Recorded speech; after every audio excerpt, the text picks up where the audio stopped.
नमस्कार सभी को, मैं नील बेनीवाल अवर्स एजुकेशन के इस प्लेटफॉर्म पर आप सभी का स्वागत करता हूं। तो सीटी एग्जाम के लिए स्पेशली जो मॉक टेस्ट हमने शुरू किए थे उसका नेक्स्ट पार्ट कंटिन्यू करते हैं। अब तक जितनी भी क्लास हो चुकी है सभी का लिंक आपको डिस्क्रिप्शन में मिल जाएगा, यानी प्ले लिस्ट बनी हुई है, या तो आप प्ले लिस्ट में जाकर देख सकते हैं, वरना डिस्क्रिप्शन में प्ले लिस्ट का लिंक मिल जाएगा, वहां से जाकर आप पीछे की सारी क्लासेस देख सकते हैं। सारी क्लास एग्जाम के पॉइंट ऑफ व्यू से काफी इंपॉर्टेंट है और आप सभी जानते हैं इस क्लास के अंदर हम India GK, Haryana GK, science और स्टैटिक जीके क्वेश्चन करेंगे और अगर जहां जहां पे बना वो करंट अफेयर भी इसके अंदर ऐड करते हुए चलेंगे।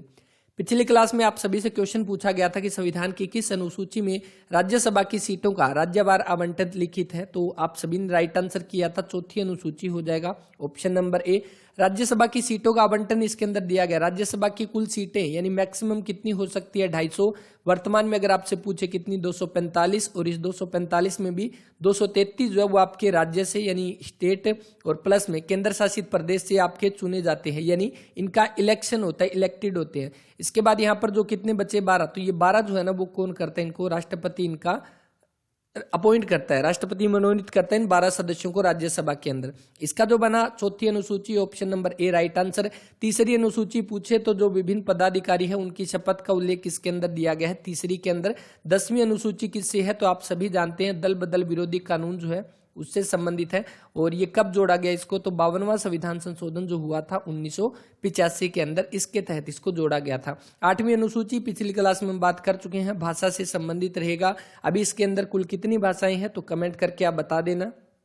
अब देखो हम बात कर चुके हैं किसके बारे में, अनुसूची के बारे में। तो अनुसूची जो इंपॉर्टेंट है एग्जाम में पूछी जा सकती है, पहली बात तो वो देख लेना, क्योंकि मूल संविधान में 8 थी। वर्तमान में अगर आपसे पूछे कितनी अनुसूचियां हैं तो वर्तमान में 8 पहले थी, 4 बाद में जोड़ेगी, टोटल हो गई अभी 12। तो 12 होगी, मतलब 8वीं तो आपकी होगी भाषा से। इसके बाद 9वीं पूछी जा सकती है, 10वीं हम पढ़ चुके हैं यहाँ पे, 11वीं और 12वीं। ठीक है, ये एक बार इनको ओवरव्यू ले लेना, देख लेना। 9वीं अनुसूची जो पहला ही संविधान संशोधन जो किया गया था 1951 के अंदर, इसके तहत जो 9वीं अनुसूची जोड़ी गई थी वो किससे संबंधित है, भूमि सुधार से संबंधित रहेगी 9वीं अनुसूची। 10वीं अभी हम बात कर चुके हैं, 52वां संविधान संशोधन 1985 किससे, दल बदल से, दल बदल विरोधी कानून। 11वीं जो है वो आपकी पंचायत से संबंधित है और इसको कब जोड़ा गया, 73वां संविधान संशोधन 1993 के तहत इसको जोड़ा गया था। और 12वीं जो है वो किससे है, नगर निकाय, नगर पालिका से संबंधित है और इसको भी कौन सा, 74वां संविधान संशोधन 1993 के तहत इसको जोड़ा गया था। तो मूल संविधान में 8 थी, बाद में 4 जोड़ेगी। चारों कौन कौन से संविधान संशोधन से जोड़ेगी ये ध्यान रखना, और इसका जो बन जाएगा ऑप्शन नंबर ए जो है वो राइट आंसर। नेक्स्ट, भारतीय राष्ट्रीय कांग्रेस की स्थापना के समय भारत का वायसराय कौन था। तो भारतीय राष्ट्रीय कांग्रेस जिसकी स्थापना कब होती है, 28 दिसंबर 1885 को किसके द्वारा की जाती है, ए ओ ह्यूम के द्वारा इसकी स्थापना जो है वो की जाती है। इसके बाद यहाँ पर पूछा गया इसका उस समय भारत का वायसराय कौन था, तो वायसराय था उस समय पे डफरिन। ऑप्शन नंबर बी जो इस क्वेश्चन का वो राइट आंसर रहेगा। डफरिन का कार्यकाल पूछे तो 1884 से 1888 के बीच में ये वायसराय रहा था भारत का।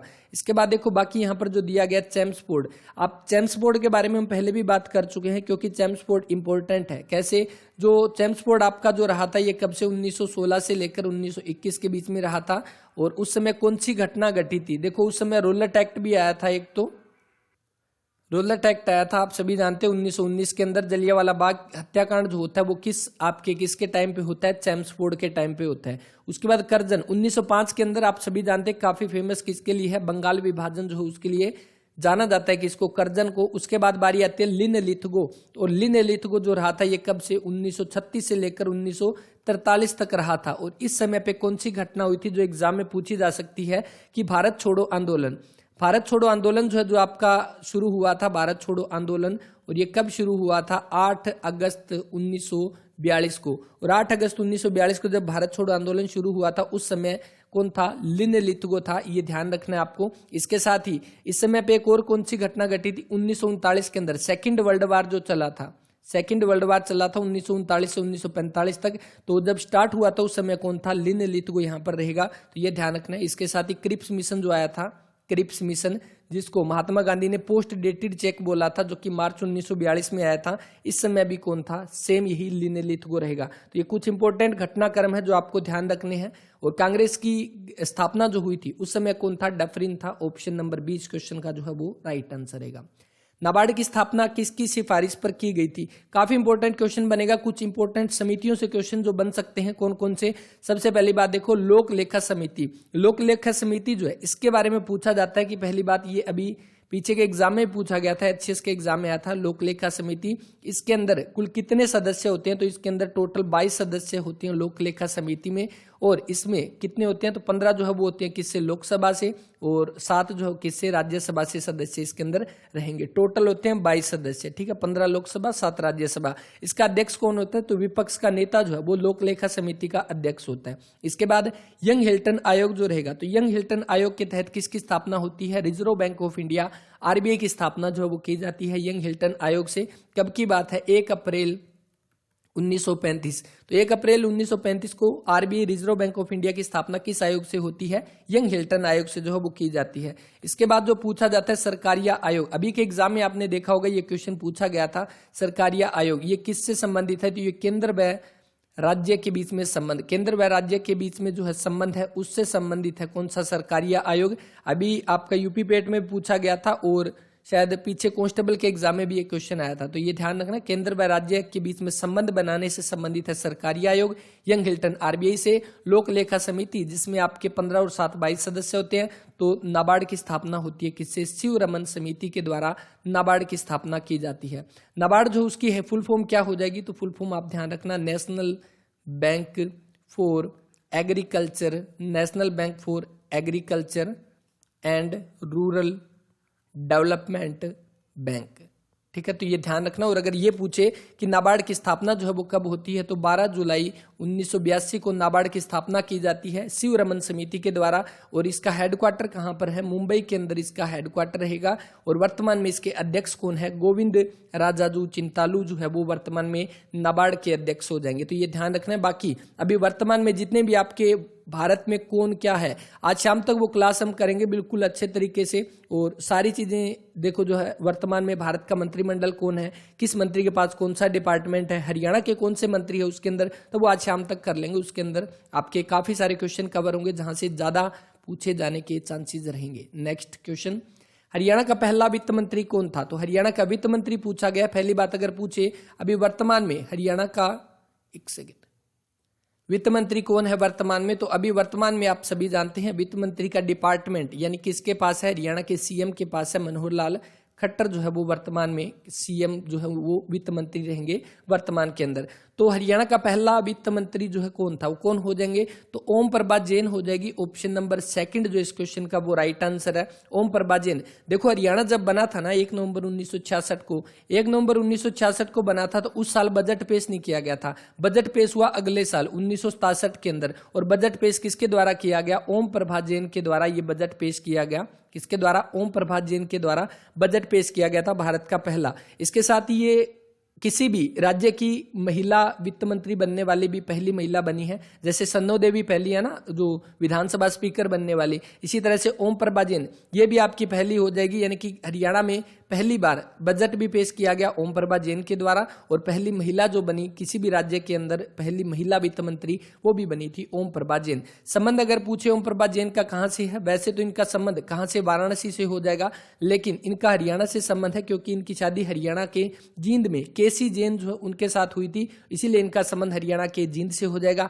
लेकिन इन्होंने जो है कहां से, कैथल से ये 4 बार विधायक रही है, हरियाणा के कैथल से 4 बार विधायक रही है ओम प्रभा जैन, ठीक है। तो ये ध्यान रखना है। इसके बाद अगर पूछे प्रथम पुरुष वित्त मंत्री कौन बने थे, प्रथम पुरुष वित्त मंत्री कौन बने थे, वो बने थे मूलचंद जैन। तो ये ध्यान रखना, ये बन जाएगा मूलचंद जैन। प्रथम महिला यानी प्रथम वित्त मंत्री बनी ओम प्रभा जैन। वर्तमान में है सीएम मनोहर लाल खट्टर। चांदराम के बारे में पूछे तो पहले डिप्टी सीएम, पहले उप मुख्यमंत्री कौन बने थे, चांदराम बने थे। 6 नंबर के वर्तमान में कौन है, दुष्यंत सिंह चौटाला वर्तमान में है। अंटार्कटिक महासागर को प्रशांत महासागर से कौन जोड़ता है, तो कौन जोड़ता है, तो इसका राइट आंसर आ जाएगा पनामा नहर, option number A right answer. इसके बाद एक पूछा जाता है स्वेज नहर के बारे में, तो स्वेज नहर काफी इंपॉर्टेंट है, क्यों, क्योंकि इसके बारे में काफी बार क्वेश्चन पूछा गया है। पहली बात, स्वेज नहर किसके अंतर्गत आती है, ये मिस्र देश के अंतर्गत आती है। किसको जोड़ती है ये, तो ये जोड़ती है भूमध्य सागर को लाल सागर से। भूमध्य सागर को लाल सागर से कौन जोड़ती है, तो वो जोड़ती है स्वेज नहर। भूमध्य सागर को लाल सागर से कौन जोड़ती है? सुएज नहर जोड़ती है। उसके बाद जो इंपॉर्टेंट है 10 डिग्री चैनल, ये एग्जाम में भी पूछा गया था। भारत का जो केंद्र शासित प्रदेश है कौन सा? अंडमान निकोबार। अंडमान निकोबार जो है, अंडमान निकोबार, तो अंडमान और निकोबार इन दोनों को जो है अलग कौन करता है? तो वो 10 डिग्री चैनल जो है वो इन दोनों को अलग करता है। तो ये ध्यान रखना है, 10 डिग्री चैनल अंडमान निकोबार को अलग करता है। सुएज नहर किसको जोड़ता है? भूमध्य सागर और लाल सागर को जोड़ता है। पाक जल संधि किसके बीच में है? आप सभी जानते हैं, इंडिया और श्रीलंका के बीच में ये आपकी रहेगी पाक जल संधि। ये पाकिस्तान वाला पाक नहीं है, ये PALK है। अगर इंग्लिश में देखें तो पाक जल संधि जो है किसके बीच में? इंडिया और श्रीलंका के बीच में। दो अक्षांश रेखाएं जो है उनके बीच की लगभग दूरी जो है वो कितनी होती है? तो अक्षांश रेखाएं सबसे पहली बात अगर आपसे पूछे कौन सी होती है, तो पृथ्वी के अंदर आपकी जो इस तरह से जो आपकी बनी होती है ये अक्षांश रेखाएं हो जाएगी।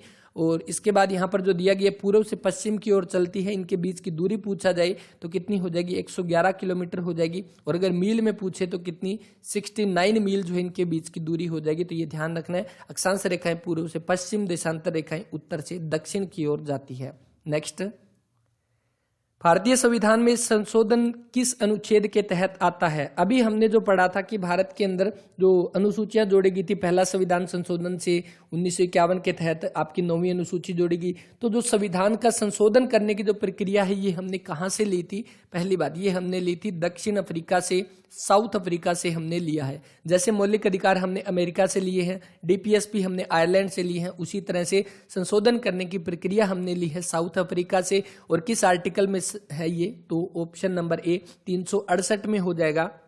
भारत के संविधान में संशोधन करने का अनुच्छेद है आर्टिकल 368। अभी यहां पर एक चीज और ध्यान रखनी है कि ये भाग कौन सा है? तो भाग हो जाएगा 20, यानी कि भाग हो जाएगा 20। ये ध्यान रखना है, संविधान का भाग 20, या इसको आप ये भी लिख सकते हो भाग 20, और आर्टिकल हो जाएगा 368 में संशोधन करने की प्रक्रिया है। इसके बाद बाकी दिए गए हैं, देखो 243, ये किससे संबंधित है? पंचायत के गठन से संबंधित है। पंचायत का गठन 243 में आपका ए से आपके स्टार्ट हो जाती है पंचायत के गठन। 324 किससे जुड़ा हुआ है? इलेक्शन कमीशन से संबंधित हो जाएगा, इलेक्शन कमीशन से 324। और 343 किससे संबंधित है? भारत की राजभाषा हिंदी है और लिपि जो है वो कौन सी? देवनागरी हो जाएगी। तो ये इससे संबंधित हो जाएगा। नथुराम गोडसे को फांसी कब दी गई? नथुराम गोडसे, पूरा नाम नथुराम विनायक गोडसे, विनायक गोडसे। और आप सभी जानते हैं महात्मा गांधी की हत्या की गई थी दिल्ली के बिरला हाउस के अंदर। और कब की बात है? 30 जनवरी 1948 को। 30 जनवरी 1948 को महात्मा गांधी की हत्या की थी दिल्ली के बिरला हाउस के अंदर। उसके बाद नथुराम गोडसे को हरियाणा के अंबाला जेल के अंदर इनको फांसी दी जाती है। तो अंबाला जेल में दी जाती है, इसका मतलब इसकी डेट काफी इंपॉर्टेंट है। इन्होंने मतलब 1948 के अंदर जो हत्या की थी, अगले साल 1949 के अंदर 15 नवंबर 1949 को फांसी दी जाती है नथुराम विनायक गोडसे को। तो ऑप्शन नंबर सी इस क्वेश्चन का जो है वो राइट आंसर रहेगा। इसके बाद अगर पूछा जाता है एक फांसी से जुड़ा हुआ क्वेश्चन जो कि 23 मार्च 1931 किसको दी गई थी? भगत सिंह, राजगुरु और सुखदेव। भगत सिंह, राजगुरु, सुखदेव, इन तीनों क्रांतिकारियों को फांसी दी गई थी 23 मार्च 1931 को। और 15 नवंबर 1949 को दी गई थी नथुराम गोडसे को, अंबाला जेल के अंदर फांसी दी गई थी। नेक्स्ट, भारत रत्न पुरस्कार की शुरुआत जो है किस वर्ष होती है? तो भारत रत्न पुरस्कार सबसे बड़ा सिविलियन अवार्ड जो वो सबसे बड़ा कौन सा है? भारत रत्न पुरस्कार है। एक चीज और यहाँ पर ध्यान रखना, आर्टिकल पूछा जाता है कई बार आपसे। आर्टिकल, एक तो आर्टिकल आप 17 जानते हैं किससे संबंधित है? असपृश्यता से, असपृश्यता यानी अनटचेबिलिटी से संबंधित है, सबसे ज्यादा बार पूछा गया क्वेश्चन। इसी के बाद अगला आर्टिकल आता है आर्टिकल 18, और इसमें क्या दिया गया है? इसमें दिया गया है उपाधियों का अंत। और उपाधियों का अंत का मतलब क्या है? वो उपाधि आपने पढ़ा था, जैसे सर छोटू राम को उपाधि दी गई थी, सर की उपाधि दी गई, राय बहादुर की उपाधि दी गई, और रविंद्रनाथ टैगोर को नाइटहुड की उपाधि दी गई थी अंग्रेजों के द्वारा, महात्मा गांधी को केसर हिंद की उपाधि दी गई थी। तो ये उपाधि जो दी जाती थी ना, इनका अंत कर दिया गया संविधान के अकॉर्डिंग। मतलब किसी को कोई किसी तरह की कोई उपाधि नहीं जाएगी, सभी आपके नागरिक है वो समान है। तो ये उपाधियों का अंत जो किसके अंदर है? आर्टिकल 18 के अंदर है। लेकिन एक चीज और ध्यान रखना, जैसे भारत के अंदर भारत रत्न पुरस्कार दिए जाते हैं, पद्मश्री पुरस्कार दिए जाते हैं, ये किस में आते हैं? तो ये भी इसी आर्टिकल 18 में आते हैं। क्यों? क्योंकि ये किसी तरह की कोई उपाधि नहीं है, इसमें कोई बंदा कोई स्पेशल नहीं हो जाता, ये सिर्फ सम्मान दिए जाते हैं भारत के नागरिकों को। तो ये सिविलियन अवार्ड है, इसीलिए आर्टिकल 18 में आते हैं, और 18 में ही उपाधियों का अंत दिया गया है। भारत रत्न पुरस्कार जो है सबसे पहले कब दिया गया था? 2 जनवरी 1954 को पहली बार दिया गया था। किस किस को, 3 पर्सन को ये दिया गया था। एक तो सी राजगोपालाचारी जो इनको दिया गया था, सी राजगोपालाचारी को। इसके बाद जो दूसरे थे एस सर्वपल्ली राधाकृष्णन, जिनकी याद में हम क्या मनाते हैं, टीचर्स डे मनाते हैं, पहले उपराष्ट्रपति। और अगले कौन थे, सीवी रमन। इन तीनों को सबसे पहले 1954 के अंदर भारत रत्न पुरस्कार से सम्मानित किया गया था। अब तक कितने लोगों को दिया जा चुका है, 48 लोगों को भारत रत्न पुरस्कार दिया जा चुका है, जिनमें से 14 को मरणोपरांत दिया गया है। 14 को मरणोपरांत ये पुरस्कार जो है वो दिया गया। जब भारत रत्न पुरस्कार दिया जाता है उसमें एक पीपल का पत्ता दिया जाता है, डिजाइन किया हुआ, उसमें सामने लिखा होता है भारत रत्न, पीछे की साइड सत्यमेव जयते लिखा होता है। नेक्स्ट, हाल ही में दादा साहब फाल्के पुरस्कार किसे मिला? काफी इंपॉर्टेंट क्वेश्चन है और सबसे ज्यादा पॉसिबिलिटी है कि ये क्वेश्चन एग्जाम में आएगा, इसीलिए इस क्वेश्चन को इस क्लास के अंदर ऐड किया है करंट अफेयर का। देखो, दादा साहब फाल्के पुरस्कार अगर पूछे सबसे पहली बार किसको दिया गया था, देविका रानी को दिया गया था। 1969 के अंदर सबसे पहली बार दिया गया था। इसके बाद रजनीकांत हो गया, अमिताभ बच्चन हो गया। अमिताभ बच्चन को दिया गया 2018 के अंदर, 2019 को दिया गया रजनीकांत को, और 2022 के अंदर दिया गया आशा पारेख को। तो ध्यान रखना, ऑप्शन नंबर डी इस क्वेश्चन का राइट आंसर। काफी इंपॉर्टेंट है, पहला भी पूछा जाता है 1969 के अंदर, और 2022 में दिया गया आशा पारेख को। नेक्स्ट, हरियाणा के निम्न में से किस जिले में लाल चेस्टनट मिट्टी पाई जाती है? तो लाल चेस्टनट मिट्टी हरियाणा के यमुनानगर जिले के अंदर पाई जाती है। ऑप्शन नंबर सी जो है वो राइट आंसर। अब जो लाल चेस्टनट मिट्टी है ये किस तरह की होती है? ये उदासीन प्रक्रिया की होती है।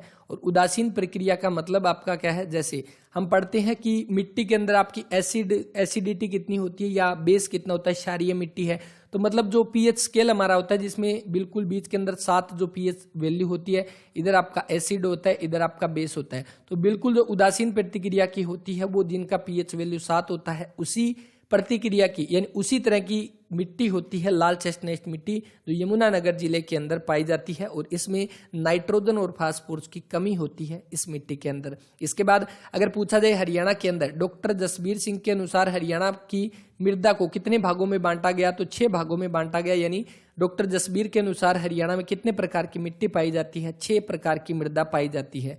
ठीक है, तो ऑप्शन नंबर सी जो है वो राइट आंसर। दलदली मिट्टी पूछी जाती है तो वो कहाँ पे? सिरसा के अंदर पाई जाती है। और मृदा के अध्ययन को क्या बोलते हैं? पेडोलॉजी बोला जाता है मिट्टी के अध्ययन को। नेक्स्ट, किसने सभी तीनों गोलमेज सम्मेलन के अंदर भाग लिया था? किसने? तो आप सभी जानते हैं महात्मा गांधी। एकमात्र जो सेकंड राउंड टेबल कॉन्फ्रेंस जो हुई थी उसके अंदर भाग लेने वाले थे महात्मा गांधी। डॉक्टर भीमराव अंबेडकर, इन्होंने तीनों गोलमेज सम्मेलन के अंदर भाग लिया था, पहले, दूसरे और तीसरे में। ऑप्शन नंबर सी जो इस क्वेश्चन का वो राइट आंसर। जब पहला गोलमेज सम्मेलन आपसे पूछा जाता है कब हुआ था, तो 1930 के अंदर पहला गोलमेज सम्मेलन हुआ था। ये कहां पर हुआ था? लंदन के अंदर। और इसमें क्या था, कांग्रेस ने भाग नहीं लिया था इसके अंदर, लेकिन भीमराव अम्बेडकर ने तो तीनों में भाग लिया था। सेकंड जो राउंड टेबल कॉन्फ्रेंस हुई थी ये हुई थी 1931 के अंदर। और कब हुई थी? सितंबर के अंदर। और इसमें किसने भाग लिया था? महात्मा गांधी ने भाग लिया था। क्यों? क्योंकि आप सभी जानते हैं इसके बीच में एक समझौता हुआ था जिसको क्या बोला जाता है? जिसको गांधी इरविन समझौता बोलते हैं। कौन सा? गांधी इरविन समझौता, जो कि कब हुआ था? मार्च 1931 के अंदर। तो इसके अंदर महात्मा गांधी को यहाँ पर समझाया गया था। और उसके बाद महात्मा गांधी ने जो सितंबर के अंदर सेकंड राउंड टेबल कॉन्फ्रेंस हुई थी उसके अंदर इन्होंने भाग लिया था। उसके बाद बारी आती है थर्ड राउंड टेबल कॉन्फ्रेंस, जो कब हुआ था? 1932 के अंदर, नवंबर 1932। और इसमें भी कांग्रेस ने भाग नहीं लिया था। तो कौन सा हो जाएगा? Option number C, Bhimrao Ambedkar. अब यहाँ पर एक चीज और देख लेना, जो महात्मा गांधी जो है इनकी समाधि स्थल को क्या बोलते हैं? राजघाट के नाम से जाना जाता है, दिल्ली के अंदर होगा। जवाहरलाल नेहरू शांतिवन है इनकी समाधि स्थल का नाम, और ये कहां पर है? दिल्ली के अंदर। और डॉक्टर अंबेडकर, इनकी जो समाधि स्थल है इनका नाम है चैत्य भूमि, और ये कहां पर है? मुंबई के अंदर रहेगी चैत्य भूमि, डॉक्टर भीमराव अंबेडकर की समाधि स्थल। नेक्स्ट, मानव शरीर के अंदर रक्त निम्न में से किसकी उपस्थिति के कारण नहीं जमता? तो आप सभी जानते हैं हमारी नसों के अंदर, हमारी वेन जो होती है उनके अंदर जो ब्लड फ्लो कर रहा है, अगर वो जम गया तो उसका मतलब डेथ होनी तय है। और इसका यहाँ पर क्या दिया गया है कि किसकी उपस्थिति के कारण नहीं जमता? देखो, एक तो फिब्रिनोजन जो है यानी फिब्रिनोजन, इसमें नाम देखोगे ना फाइबर लिखा हुआ है। और फाइबर आपके इस तरह से बने होते हैं। और ये क्या काम करते हैं? पहली बात, फाइबर जैसे हमारे कहीं पर चोट लगी तो इस तरह की एक जाली सी बना देता है जहां पर हमारे लगती है, तो वो किसके द्वारा किया जाता है? फिब्रिनोजन। यानी कि इसका काम जो है वो क्या होता है? ब्लड का थक्का जमाना। थक्का जमाना मतलब जो आप देखते हो लगती है चोट, उसके बाद एक थक्का सा जम जाता है ताकि ज्यादा ब्लड बाहर ना निकले, तो फिब्रिनोजन इसका काम होता है ब्लड का थक्का जमाना, ये काम होता है इसका। और ये कौन रिलीज करता है इसको? फिब्रिनोजन एक तरह का प्रोटीन होता है, और इसको कौन? लीवर इसको जो है वो बनाता है। ठीक है, उसके बाद बारी आती है हिपेरिन। हिपेरिन इस क्वेश्चन का जो है वो राइट आंसर रहेगा, क्योंकि हिपेरिन क्या है, एक तरह का प्रोटीन है। इसको भी कौन रिलीज करता है, लीवर इसको रिलीज करता है, और ये हमारे ब्लड के अंदर होता है ताकि हमारे जो अंदर जो वेन नसों के अंदर जो ब्लड फ्लो कर रहा है वो वहां पर जमे ना, उसका थक्का ना बने। तो इसका कौन सा बनेगा, option number C heparin right answer. Fibrinogen का काम है थक्का जमाना, हिपेरिन का काम है थक्का ना जमाना ब्लड हमारी बॉडी के अंदर, ठीक है। तो इसका ऑप्शन नंबर सी जो वो राइट आंसर रहेगा। हीमोग्लोबिन, हीमोग्लोबिन के अंदर कौन सा धातु पाई जाती है, आयरन पाई जाती है, और हीमोग्लोबिन की कमी से एनीमिया रोग जो है वो होता है। ओंकोलॉजी जो है किसका अध्ययन है, ओंकोलॉजी, ओंकोलॉजी आपका हो जाएगा कैंसर का अध्ययन, स्टडी ऑफ कैंसर बोला जाता है ओंकोलॉजी। और इसके साथ ही कैंसर डे जो है वो आपका कब मनाया जाता है, कैंसर डे का मतलब कैंसर जागरूकता दिवस, कैंसर अवेयरनेस डे जो है वो कब मनाया जाता है, 4 फरवरी को मनाया जाता है। 2 फरवरी को हम वेटलैंड डे मनाते हैं, वेटलैंड डे मनाते हैं 2 फरवरी को। 4 फरवरी को कैंसर डे जो है वो मनाया जाता है, ठीक है। जनसंख्या का अध्ययन डेमोग्राफी, पक्षियों का अध्ययन आपका कौन सा, ऑर्निथोलॉजी, ऑर्निथोलॉजी। कीटों का अध्ययन इसको क्या बोलते हैं, एंटोमोलॉजी, एंटोमोलॉजी बोला जाता है, एंटोमोलॉजी कीटों का अध्ययन। नेक्स्ट, किसी भारतीय राज्य की राज्यपाल बनने वाली पहली महिला कौन थी, तो किसी भी भारतीय राज्य की राज्यपाल बनने वाली पहली जो महिला बनी वो बनी सरोजनी नायडू। ये किसकी राज्यपाल बनी थी, तो ये बनी थी उत्तर प्रदेश की राज्यपाल बनी थी। उस समय आपका संयुक्त उत्तर प्रदेश था तो उसकी ये राज्यपाल बनी थी। उसके बाद एक चीज और, पहली भारतीय महिला, एक चीज और यहां पर कर लेना, पहली भारतीय महिला जिसने क्या किया था, कांग्रेस का अधिवेशन, कांग्रेस की अधिवेशन की अध्यक्षता की थी, कांग्रेस अध्यक्ष, वो कौन बनी थी, वो बनी थी सरोजनी नायडू। सेम यही सरोजनी नायडू बनी थी। और कौन सा अधिवेशन की अध्यक्षता की थी, कानपुर अधिवेशन जो हुआ था 1925 का, उसमें अधिवेशन में अध्यक्षता की थी सरोजनी नायडू ने। ये थी पहली भारतीय महिला। अगर आपसे पूछे पहली महिला 1917 के अंदर बनी थी, और 1917 के अंदर कलकत्ता अधिवेशन जो हुआ था उसके अंदर भाग लेने वाली पहली महिला जो थी, पहली महिला अध्यक्ष कौन बनी थी, एनी बेसेंट, है ना। 1916 में हम पढ़ते हैं किसने किया था, अंबिका चरण मजूमदार, वो एक पुरुष थे ना कि महिला थी, ठीक है। अंबिका चरण मजूमदार 1916 में लखनऊ अधिवेशन में अध्यक्षता की थी। 1917 में पहली बार महिला आई थी जो की थी एनी बेसेंट, ठीक है। सुचेता कृपलानी, हरियाणा के अंबाला जिले से संबंधित सुचेता कृपलानी। और इसके बाद ये कहा कि ये किसी भी राज्य की पहली सीएम, महिला सीएम बनने वाली जो बनी, कौन है, सुचेता कृपलानी। 1963 से 67 तक ये 1963 से 67 तक ये सीएम रही थी उत्तर प्रदेश की। हरियाणा के अंबाला से इनका संबंध है। और किसी भी राज्य की महिला जो मुख्यमंत्री बनने वाली पहली महिला बनी सुचेता कृपलानी, ठीक है। आगे नेक्स्ट ये क्वेश्चन आप सभी के लिए रहेगा कि तेल का एक बैरल लगभग किसके बराबर होता है। यहां पर देखो, एक तो पूछा जाता है तेल का एक बैरल, एक पूछा जाता है 1 गैलन, ये किसके बराबर है, कमेंट करके बताना। ये क्वेश्चन आप सभी के लिए रहेगा। बाकी पीछे की क्लास में जो क्वेश्चन पूछा था उसका तो राइट आंसर हम कर ही चुके हैं इस क्लास में। इस क्वेश्चन को नेक्स्ट क्लास के अंदर डिस्कस करेंगे। तो क्लास कैसी लगी उसके बारे में अपना रिस्पॉन्स जरूर देना, पीछे की क्लास जरूर देख लेना। एग्जाम के पॉइंट ऑफ व्यू से काफी इंपॉर्टेंट है। जितने भी क्वेश्चन कर रहे हैं ना, आपके कोई भी एग्जाम उठाकर देख लेना, उन सभी एग्जाम के अंदर आपको ये क्वेश्चन देखने को मिलेंगे। और मैक्सिमम पॉसिबिलिटी है कि यहाँ से बहुत सारे क्वेश्चन सीटी एग्जाम में भी देखने को मिलेंगे। तो बस इस वीडियो में इतना ही, मिलते हैं नेक्स्ट वीडियो में। तब तक के लिए पढ़ते रहें, अपना ख्याल रखें। जय हिंद, जय भारत।